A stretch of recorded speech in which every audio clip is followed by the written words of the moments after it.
José Carlos Requena, analista político con nosotros para conversar justamente sobre qué cosa puede hacer el presidente Vizcarra en este tiempo que le queda de gobierno. Ya convocó a elecciones, y hay que decirlo, mucha gente decía, Ricardo, el señor Vizcarra se quiere quedar. Yo la verdad no lo veía con muchas ganas de quedarse. No es un momento para ningún gobernante, un momento fácil para ningún gobernante, y ayer dejó claramente que convocaba a elecciones. ¿Cómo está, José Carlos? Gracias por acompañarnos esta tarde. ¿Qué tal, Patricia? ¿Cómo estás? Buenas tardes. Buenas tardes, José Carlos. Bueno, ayer hemos escuchado a un presidente Vizcarra hablando de una manera bastante menos dura, ¿no es cierto?, de lo que lo habíamos escuchado el domingo, tratando de entender lo que había hecho el Congreso, incluso diciendo cosas como, parece que no se han dado cuenta de lo que han firmado, lo cual es poco verosímil, porque clarísimo estaba que los congresistas estaban muy conscientes de en qué se metían, y ha tendido esta suerte como de puente para que el Congreso rectifique el error cometido. ¿Qué prevés tú de lo que va a pasar en estos últimos tiempos, en estos últimos meses, este último año que queda de gobierno? Porque lo que sí hay que decir es que lo que la población necesita es muchísima atención en muchísimos temas que no se pueden descuidar.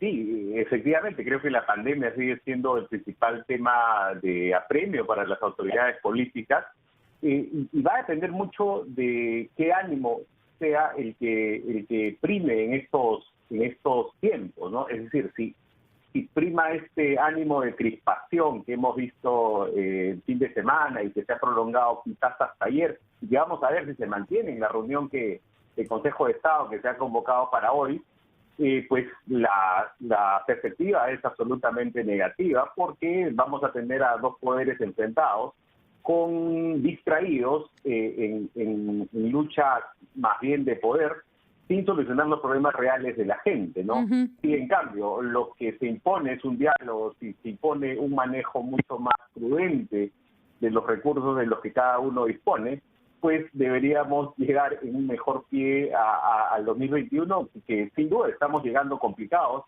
sea cual sea el panorama, pero creo que podemos llegar en una mejor condición, sin crispación que con crispación, ¿no? Porque creo que eso además en esta competencia hace que los actores actúen con gran irracionalidad muchas veces empujando temas más de manera hepática que pensada con prudencia, ¿no?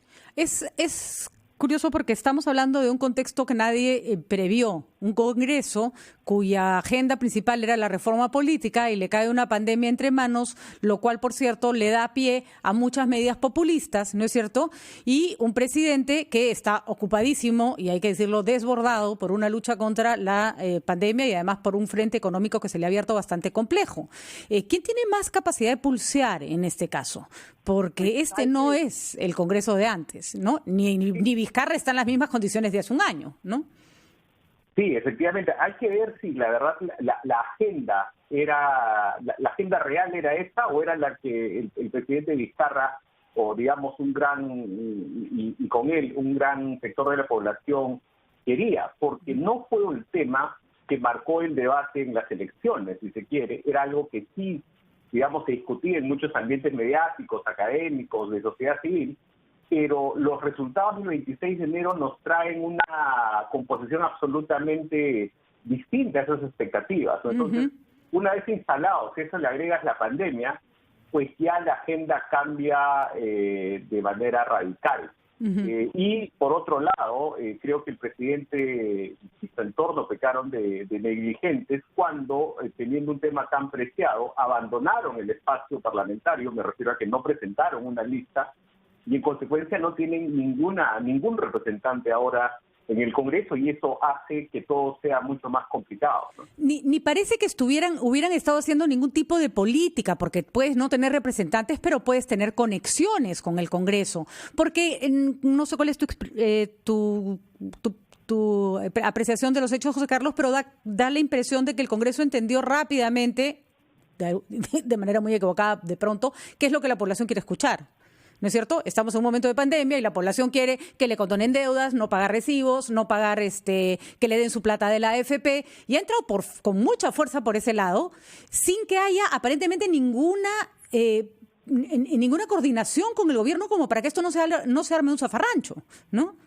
Sí, sí, efectivamente, creo que los canales de comunicación son mínimos. Efectivamente es un congreso inusualmente popular, hay que decirlo también. Yo recuerdo que en alguna coyuntura el señor Daniel Salaverry, presidente del Congreso, en algún momento resaltaba cómo en su gestión el Congreso había triplicado su aprobación porque pasó de 6 o 7% a 18 o 20%. Ahora el Congreso tiene 45% de aprobación según las últimas mediciones. Eso seguramente se mueve un poco. Pero sí, digamos, es un Congreso distinto, ¿no? Y de hecho la reacción que se dio tras el anuncio, a mi juicio innecesario, el presidente Vizcarra el último domingo, también te muestra que es un Congreso mucho más envalentonado, ¿no? Entonces, eso sin duda requiere un diálogo mucho más cercano y además requiere una comprensión de que es un conglomerado de 130 personas y no es una sola. Entonces, es mucho más difícil y requiere un tratamiento mucho más fino, ¿no? Un tratamiento el que pareciera que el Ejecutivo como que hubiera abandonado, pero por otro lado también tenemos algunos alardes de parte del Legislativo que muchas veces, digamos, citan altos funcionarios con cosas que podrían ser canalizadas de distinta manera. Pero sí, en cualquier caso es un entorno muy complejo, ¿no? Muy difícil. Que requiere cabeza fría y que requiere pensar, manejar el poder con mayor mesura. Una última pregunta, José Carlos. Muchas personas creen que al este Congreso no tener mayor visibilidad no es peligroso, pero curiosamente se puede dar el efecto contrario, es decir, al tener un colectivo que no tiene rostros que asumen la responsabilidad de lo que pasa, entonces en el Congreso se aprueban leyes, pero no sabes muy bien ni quién las planteó, entonces es una suerte como de fuenteovejuna extraño, ¿no es cierto? Y tal vez el rostro más visible y que logra más atención es el señor Urresti, que curiosamente, y esa es una coincidencia que la verdad fue bastante desconcertante el día de ayer, minutos antes de que saliera a hablar el presidente, dijo lo que el presidente dijo un momento después, ¿no es cierto? Que había que dar marcha atrás con respecto a lo aprobado. ¿Esta composición de este Congreso por Zoom, digamos, es a la larga buena o mala, digamos? Pues es lo que el electorado ha decidido, guste o no, ¿no? Pero efectivamente es un Congreso mucho más inexperto. Solo cuatro de los 130 congresistas continúan o digamos se repiten de la composición previa. Otros 8 más tienen alguna experiencia parlamentaria.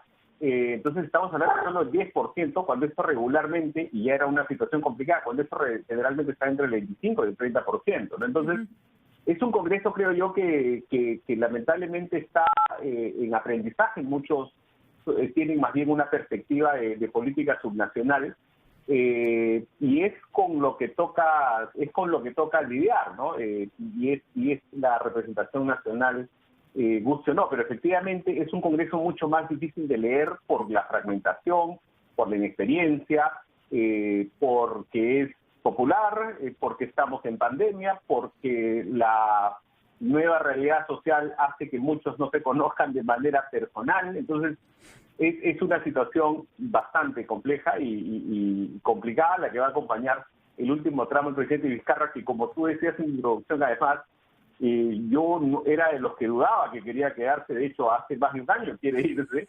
La propuesta el 28 de julio fue adelanto de elecciones. En una ucronía también uno dice, felizmente eso no se dio porque nos hubiera agarrado la pandemia en pleno proceso electoral, lo cual hubiera sido mucho más complicado todavía, ¿no? Así es.